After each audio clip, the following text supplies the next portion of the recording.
I won my work's costume contest, which had a $500 prize, but instead of getting $500, I got a letter saying that I was getting fired because I violated our work's dress code, and there is no way they can just screw me like that, right? I work in a large office setting in Alabama. It's not a call center but has a similar environment.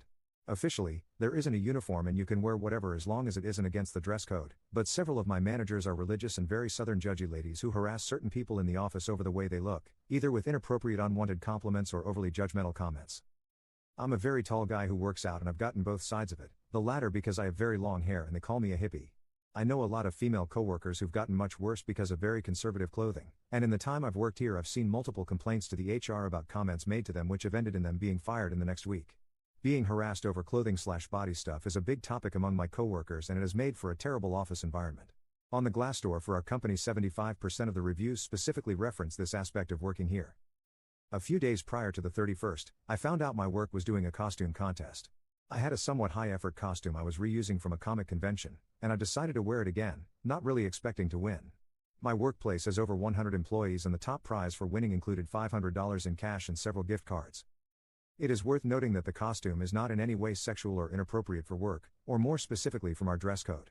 If you are curious, the character I dressed up as was Gona Gokuhara, and if you Google him nothing is inappropriate about his design/against our dress code save for being barefoot, and I broke character for that by wearing sandals.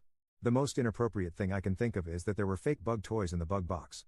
Virtually no one is our office dressed up, which I wasn't expecting but it made sense. It was me, one new girl who wore a kitty ear headband and a set of cheap fairy wings, and several of my female managers, all of whom went all out.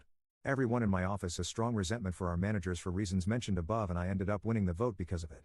The headband girl won second. I was told that I'd be sent my prize via direct deposit yesterday.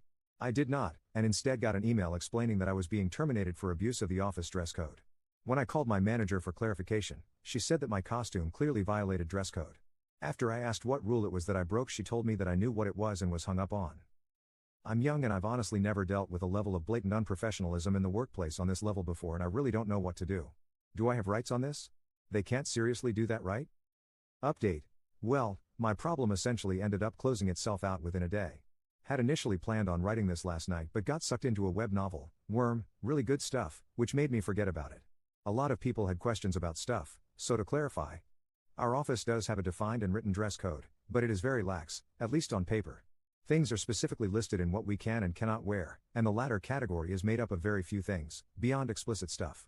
As I said, I do not work in a call center, just a similar environment, specifically an audio transcriptionist service. We listen to audio calls and type them out, and we use foot pedals the entire time, where taking off your shoes at your desk is strongly encouraged to make it easy. Because of this, many people wear sandals regularly and no footwear is listed in the dress code at all. I did wear sandals as Gonta but I always wore those at work. If you brought dress shoes or heels to my job and wore them, I actually think it would make it impossible if not give you an injury. And my suit actually stood out quite a bit because basically no guys dress that formally ever. I did have the butterfly net, not a hammer as some people said, haha, Gonta's not that kind of guy, but one of my managers had a real looking chainsaw so I don't think this is valid. I told them my name was Gonta and explained the character a bit but don't think my managers or anyone looked it up and saw Killing Game, as several people had guessed. In the email ranking thing I got I was listed as Happy Bug Scientist, so I severely doubt this is what happened.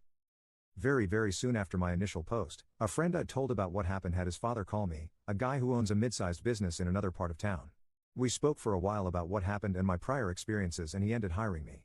It's a much nicer and considerably better well-paying job than my last one, and my bosses don't seem to be crazy, so I'm happy. Glassdoor reviews aren't scary, either.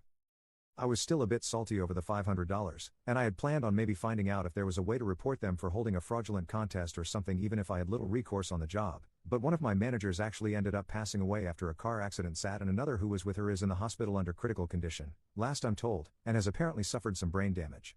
Obviously I wasn't on good terms with them but I didn't want that to happen. Pursuing the money at this point seems in bad taste so I've decided to let it go.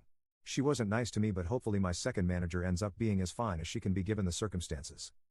Thank you again for the legal advice and empathy helped me through this, even if things just sort of ended up happening themselves. Workers' rights do seem to be pretty screwed up in this country though, haha.